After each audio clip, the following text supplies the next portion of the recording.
Assalamualaikum beautiful people and welcome back another video. Today's we will talk in a videos about what it is and how it's work and how can we put in the compressor. And let's get started. Don't forget like and subscribe my channel. First of all बात करें in potential रिलेस, ये एक protective relay होती हैं इन compressors के लिए, ठीक है। मुख्तलिफ टाइप्स की होती हैं, मुख्तलिफ ब्रांड्स यानी LG, डेनफोर्स और मुख्तलिफ टाइप्स के जो कंप्रेसर होते हैं उनके लिए। तो जैसा कि आप देख रहे हैं कि डिफरेंट टाइप्स की PTC हैं और इलेक्ट्रोमैग्नेटिक कॉइल हैं, और ये वाली जो PTC है डिफरेंट शेप्स की हैं और डिफरेंट टाइप्स के कंप्रेसर पर लगती है किस तरह से। और ये वाली देखें तो इसमें आपको PTC और ओवरलोड इसको आपस में कंबाइन कर दिया गया है। इसको हम किस तरह से हम कनेक्ट कर सकते हैं कंप्रेसर में, और चलिए देखते हैं इसकी डायग्राम किस तरह से होती है। और साथ में हम इसमें सीखेंगे किस तरह से हम इसमें इसके जो इलेक्ट्रोमैग्नेटिक कॉइल होती है विदाउट PTC। इलेक्ट्रोमैग्नेटिक रिले के बारे में बात करें, इलेक्ट्रोमैग्नेटिक रिले की डायग्राम को समझते हैं कि किस तरह से इसके कनेक्शन डायग्राम होते हैं। फर्स्ट ऑफ ऑल आपकी ओवरलोड है, ओवरलोड में आपका एक न्यूट्रल टर्मिनल आपने इसको दे दिया, ठीक है। और इसका जो सिंबल होता है कुछ इस तरीके से होता है, ठीक है। ओवरलोड का जो सिंबल होता है कुछ इस तरीके से होता है। इस वक्त नॉर्मल कंडीशन में ये मेक होता है जब इसमें बहुत ज़्यादा हीट जनरेट हो जाती है। जैसे ही हम इसको कंप्रेसर के साथ लगी होती है, जैसे ही इसमें हीट जनरेट हो जाती है बहुत ज़्यादा, तो ये मेक से ब्रेक हो जाता है, ये स्टेट हो जाता है। कर्व शेप में होता है, वैसे स्टेट हो जाता है जिससे वजह से ब्रेक हो जाता है। फिर उसके बाद आपके पास कंप्रेसर है का सिंबल कुछ इस तरीके से होता है। कंप्रेसर में फर्स्ट टर्मिनल जो सा है आपका कॉमन टर्मिनल है। कौन सा? Common terminal. सेकंड टर्मिनल जो सा है आपका रनिंग टर्मिनल है, और थर्ड टर्मिनल जो सा है आपका स्टार्टिंग टर्मिनल है। और इसके अंदर आपका कुछ इस तरीके से सिंबल होता है। इसका कॉइल आप बना दें, स्टार्टिंग और रनिंग के दोनों के कॉइल बना दें। और जो ओवरलोड का टर्मिनल है, जो ओवरलोड का सेकंड टर्मिनल था, उसको आपने इस कॉमन के साथ कनेक्ट कर देना है। और जो स्टार्टिंग टर्मिनल है इसके साथ आपने इलेक्ट्रोमैग्नेटिक रिले को यहाँ इस तरीके से कनेक्ट करना है कि इसके साथ हम कैपेसिटर लगा सकें।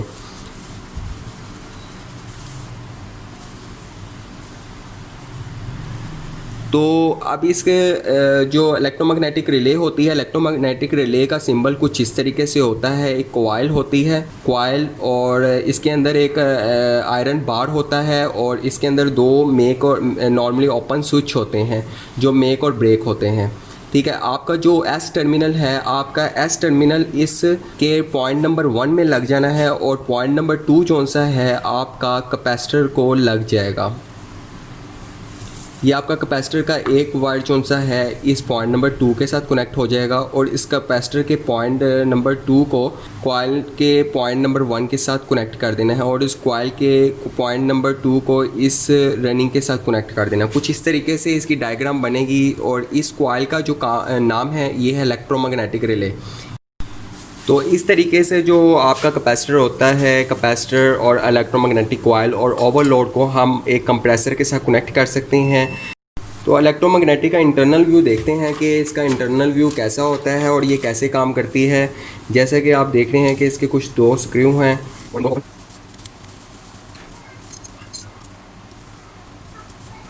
तो ये इलेक्ट्रोमैग्नेटिक रिले का कुछ इंटरनल व्यू कुछ इस तरह का होता है कि इसके अंदर, जैसे ही मैंने आपको बताया था, इसके अंदर एक स्विच होता है, कॉइल होता है, और कॉइल के बाद आगे एक स्विच लगा होता है मेक ब्रेक वाला, ठीक है। मेक ब्रेक वाला एक स्विच होता है। जब भी जैसे ही एनर्जाइज होता है ये मेक हो जाता है। इसको हमें चेक करने के लिए सीरीज बोर्ड से टेस्ट किया जाता है एनर्जाइज करके। तो जैसे कि आप देख रहे हैं कि इसके अंदर मैं आपको दिखा देता हूँ कि इसके अंदर एक कॉइल है, कॉइल के अंदर एक आयरन का पीस है जो कि एनर्जाइज होने पर इसको प्रेस करता है और ये दो कॉन्टैक्ट्स मेक हो जाते हैं। कुछ इस तरीके से इसका इंटरनल व्यू है। और दूसरा तरीका ये है कि कैपेसिटर लगाने के लिए हमारे पास एक PTC पॉजिटिव टेम्परेचर कोफिशिएंट एक रिले है, और ओवरलोड है, और कैपेसिटर है। मैग्नेटिक रिले के बारे में बात की थी, और अब हम लगा रहे हैं PTC रिले। इसकी कनेक्शन डायग्राम किस तरह से होता है। फर्स्ट ऑफ ऑल आपके पास एक ओवरलोड रिले है, ठीक है। इसका मैंने आपको सिंबल बताया था, कुछ इस तरीके से हैं। बाद में आपके पास एक कॉन्टैक्ट आ जाता है कॉमन टर्मिनल कंप्रेसर का, और कंप्रेसर का आ जाता है दूसरा टर्मिनल रनिंग टर्मिनल, ठीक है। तीसरा टर्मिनल आ जाता है स्टार्टिंग टर्मिनल। इस तरह के और कॉइल भी बना दें, ठीक है। फर्स्ट टर्मिनल जो सा है यहाँ पे आपका लग जाना है कैपेसिटर।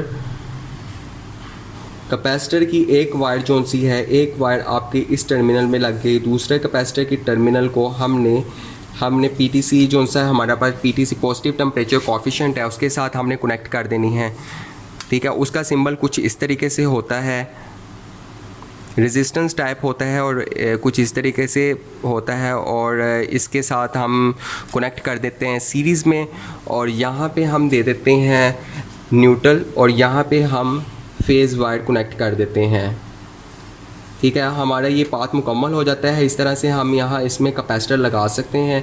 एक ये तरीका है जिसके ज़रिए हम कैपेसिटर लगा सकते हैं कंप्रेसर में। कंप्रेसर लगाने का मकसद मैंने आपको बताया था, ये उस वक्त लगाते हैं जब हमारा कंप्रेसर वीक हो जाए, या नॉइसमेंट हो, या वोल्टेज बहुत ज़्यादा, करंट बहुत ज़्यादा ले रहा हो, उस वक्त हम कंप्रेसर लगाते हैं। या फिर आपका जो पीटीसी है, जो आपका विदाउट कैपेसिटर जब आप पीटीसी लगाते हैं तो बार बार मेल्ट हो जाता है, तो उस वक्त हम कैपेसिटर लगाते हैं।